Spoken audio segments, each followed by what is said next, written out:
This is the SAU Report, a program featuring interviews with the faculty, staff, students, and alumni of Southern Arkansas University in Magnolia.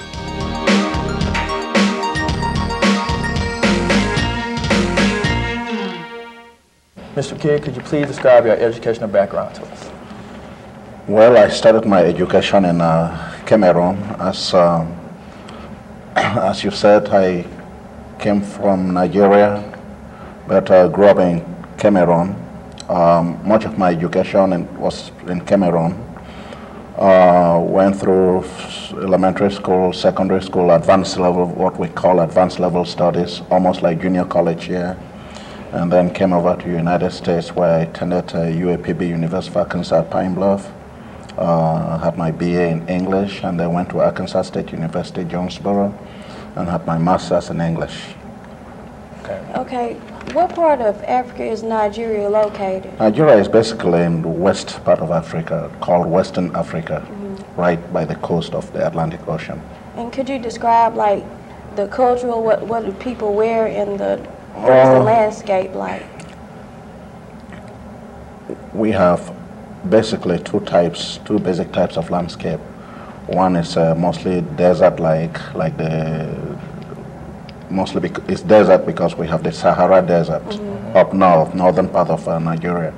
And then the other part, the southern part, is mostly green, evergreen forests. So we have two seasons, the dry season and rainy season. Yeah. Coach Goodheart, could you describe your educational background to us and where you're from? I grew up in Great Falls, Montana, and graduated from C.M. Russell High School there. And after high school, we moved down here to Arkansas. I went to Southern Arkansas University here and got my bachelor's degree in education. I majored in English, minored in PE and history, and then went out to the University of Arizona and got my master's degree out there in PE, and my area of emphasis was biomechanics, and then came here after that. Okay. What made you decide to go into teaching, Mr. Makia? Well, I had not thought of teaching as my part of expertise. I had wanted to become a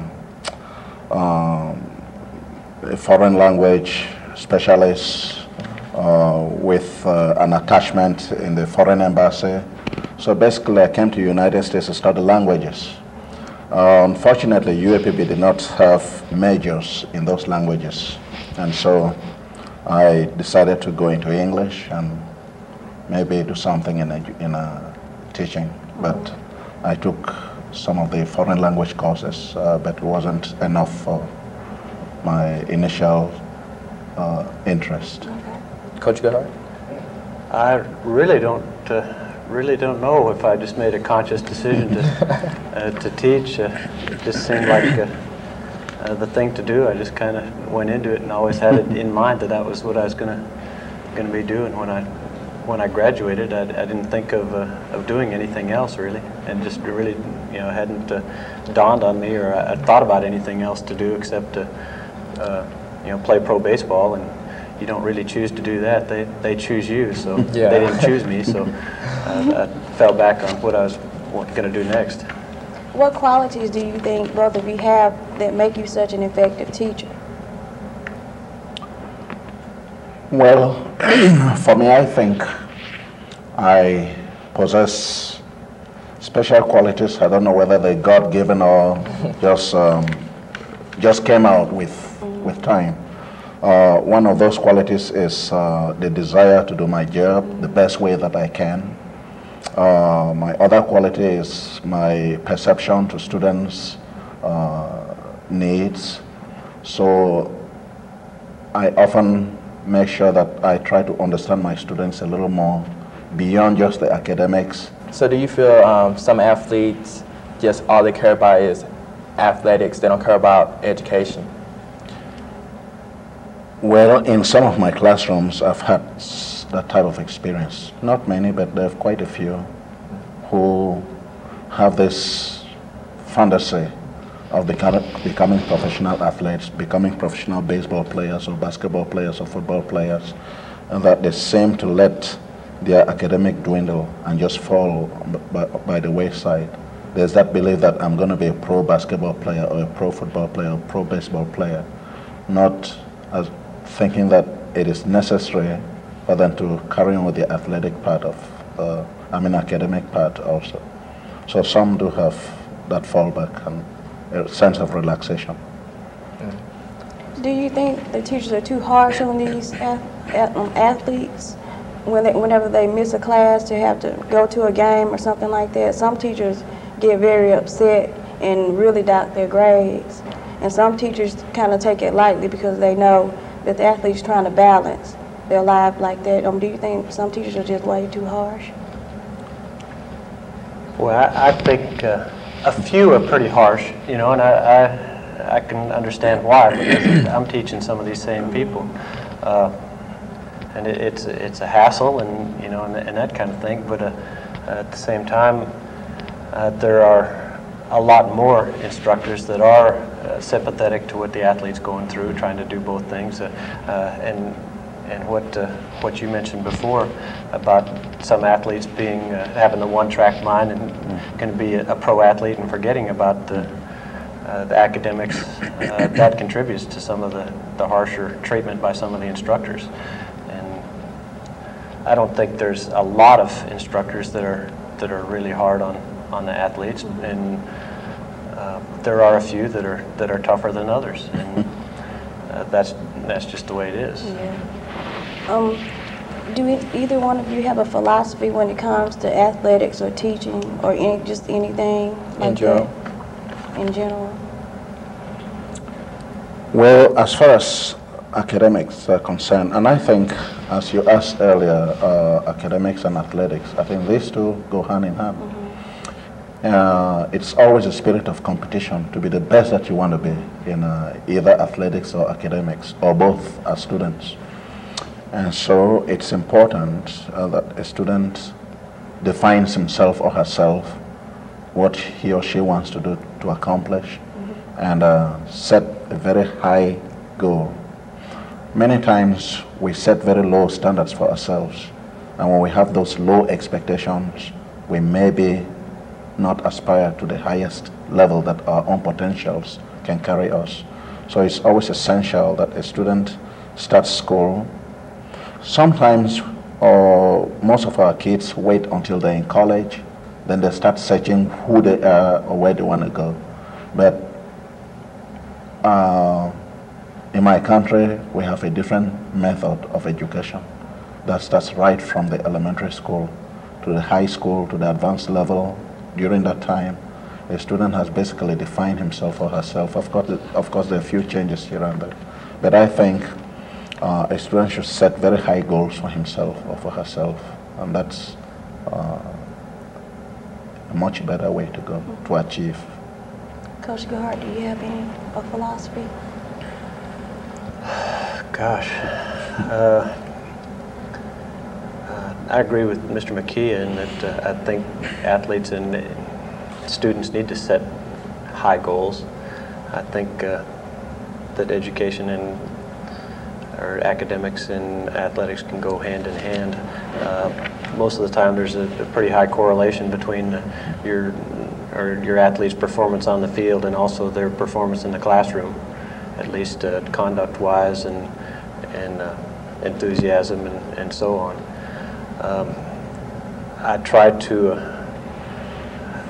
I would like to think that and get the players and students to perform as good as they possibly can.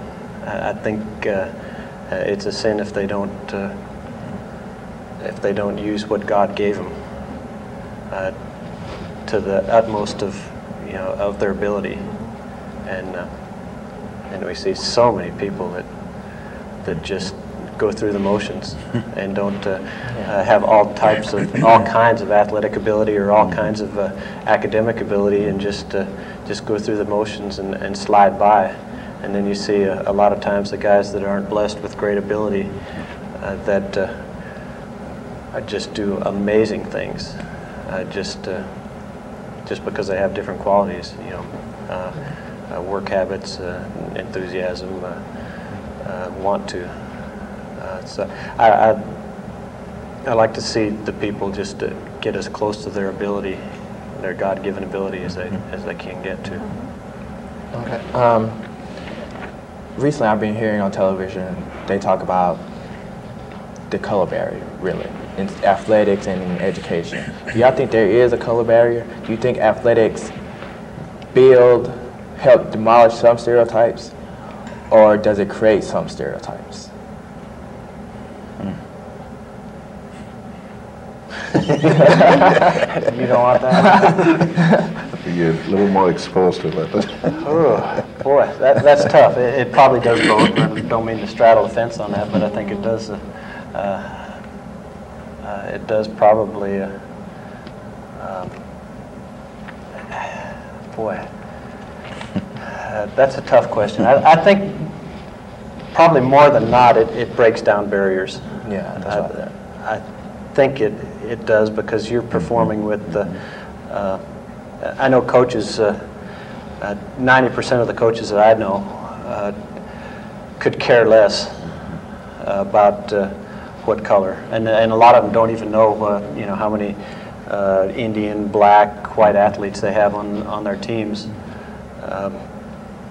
They just want them to do well. They want to win, and I think the athletes kind of feel the same way. That if I'm trying to win a game, I don't care whether the guy's black or white or whatever color, as long as he's doing his job and performing as well as he can. So I think in that way it breaks down a lot of barriers that way. I mean, this is your friend, your teammate. You get as close to him as you do anybody probably in life, and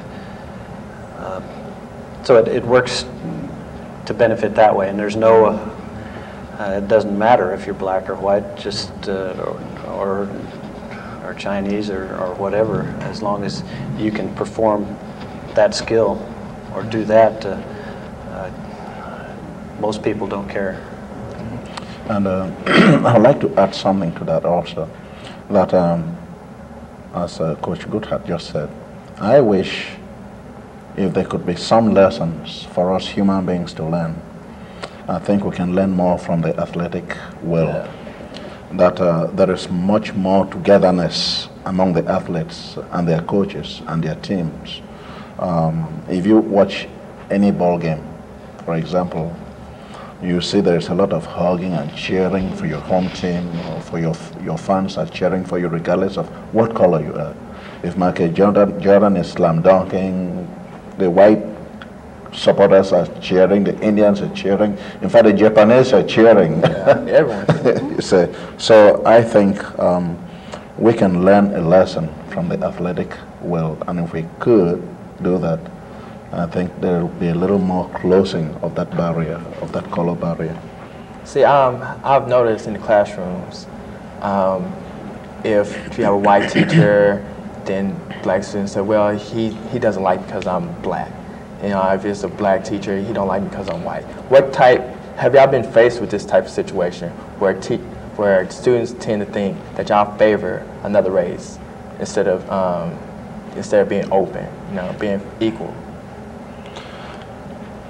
I'll tell you, I think personally, that is somewhat a blessing I've had.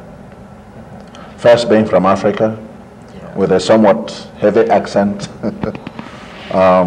being black, teaching in a predominantly white institution, I've had little or none, at least to my presence. Now, I don't know if they speak evil or certain racial tones behind my back, but in student evaluations, in their perception of me in class and out of the classroom, that's what I'm yet to say. I've not seen any of that. And again, I don't know, maybe there is some relationship that I instill with my students that I think and hope that we human beings should focus toward the person's performance than the race. Yeah. I've heard rumors, not directly from the students that are not playing for me or in class, but that what you said, that maybe I'm not playing black person because you know, or he's not making a good grade because he's black or something like that. And you know, I don't know. I think the people that know me know that I wouldn't do anything like that intentionally anyway. I think everybody that's most of these things are the people that are doing these, spreading these rumors or saying these things. Most of the people, I think, are the ones that aren't performing well or not doing well, and they need an excuse. Everybody needs an excuse. You know, it's the people that are doing well and are playing. You don't hear anything from them. But if you're not doing well, you got to find some reason, and that's a real, you know, that's a real easy reason to come up with. Okay, what special skills or experiences are you willing to share with your students? Special skills or experiences? I've had tons of experiences. I don't know about skill.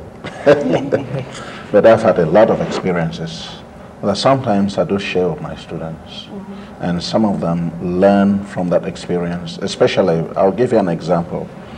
A student comes to class and has not completed his essay or research paper. And then the first excuse is, oh, I have 2 jobs. You know, I work so hard, I don't have enough time to do my studies, to complete my assignments. And then I tell the students that I have been there also. In fact, I used to work as a newspaper editor at the university in the daytime, and I worked as a janitor custodian at night from 6 till 1 a.m. in the morning. And then I had 7:30 class in the morning. I had to have my classes early in the morning so that by 12 I was released to have enough time to spend in the newspaper as a newspaper editor. You say, work there till about 5, and then go home, take 1 hour nap, less than 1 hour, 30 minutes. I had to eat some. 6 o'clock, I had to be at work, janitorial, cleaning offices and things like that. And so, with all of that, I still had the desire to graduate at a high level so that I can have enough means to go to graduate school and perform well. So I tell the students some of these experiences. That is not easy. But you have to be determined. You have to have the desire, the drive, and the motivation to succeed. And so many times we put roadblocks and we accuse everyone else for our failures, but ourselves. You see, so I tell them about some of these experiences. And if you work hard, I think in this, your United States, which is mine now also, anything is possible. You can be from down and you go way up if you work hard. Have you gotten a chance to meet any famous athletes or coaches? And if you did, what impressions did they leave you with? Ooh, yeah, well, I don't know how famous they are. I mean, but I've met a lot of players and coaches that are pretty successful. I mean, they're professional people, and I think they would be. The impression I got from most of them is that they would be successful regardless of the line of work that they were in.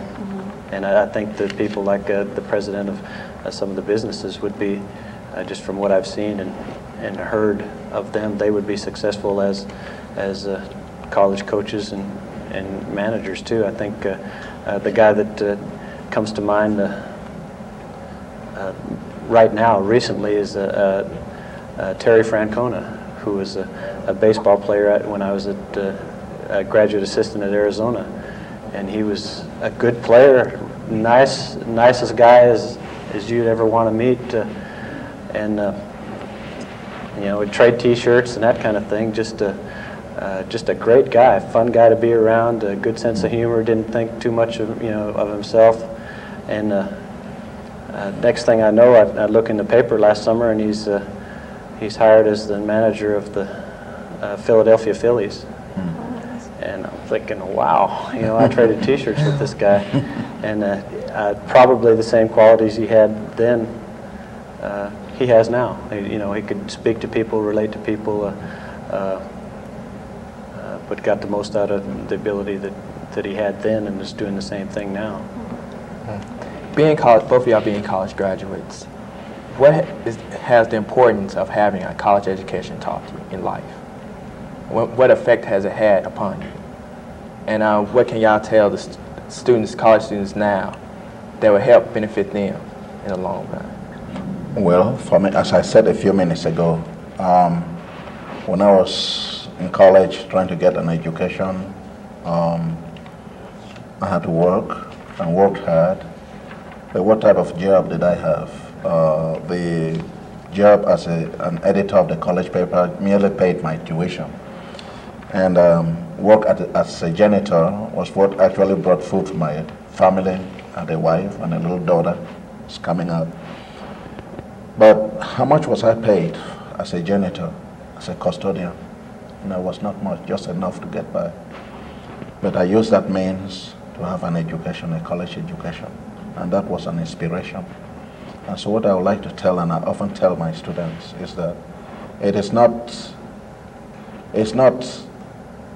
bad to have a low-paying job. It's not bad if your parents are in welfare, social security, or food stamps. It's not bad if you're on food stamps yourself, as long as you're using that as a means to aspire for something bigger. Okay? And so a college education will come handy. Once you can stay in school and carry on your educational abilities, regardless of all the little hindrances that come by, you'll ultimately succeed.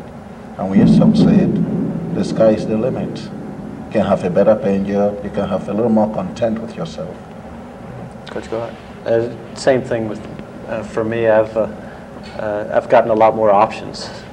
Just with the degree, I can do more things, have more options to choose what I want to do. I could still, I was a janitor too when I was in grad school, and I decided I didn't want to do that. And I've got the option to not do that. I mean, it just opens up more doors, and it gives you more things that you can fall back on and do. And just the experience of getting the degree, learning how to work towards it, going through the things that Mr. Makia and myself and a lot of other people have gone through to get the degree is something that you hear people say they can't take that away from you, and that's right. Boy, I was the happiest guy in the world when I got my master's degree. Boy, I took it and ran. I mean, if I never go back to school, that's fine. I've got what I need and what I want, and I've got this, and that's it. I mean, it doesn't mean they're going to give me $1 million, but I have accomplished something that not everybody in the world has accomplished, and it makes you feel good about yourself. And just one thing, it's not that being a janitor is bad, okay? So we're not trying to put down on janitors. If that's what you want to do in life, be the best janitor that you can ever be, so that you can make a comfortable living. If that is your aspiration in life, if all you want to be is a janitor, be the best janitor that you can be, whatever you want to be. But make sure that you aspire to the highest of your abilities. If a college education is what you want, do it, and don't look back on anything else. Right. My uncle, example of that, my uncle's got he's got his PhD in fat metabolism or something crazy like that. But and he was vice president of Cotton Incorporated, and he quit to be a farmer. Okay, we'd like to thank Coach Steve Goodheart and Mr. Makia for joining our show today. This concludes our edition of SAU Report. I'm Taurus Freeman. And I'm Kezzie. Thanks for watching.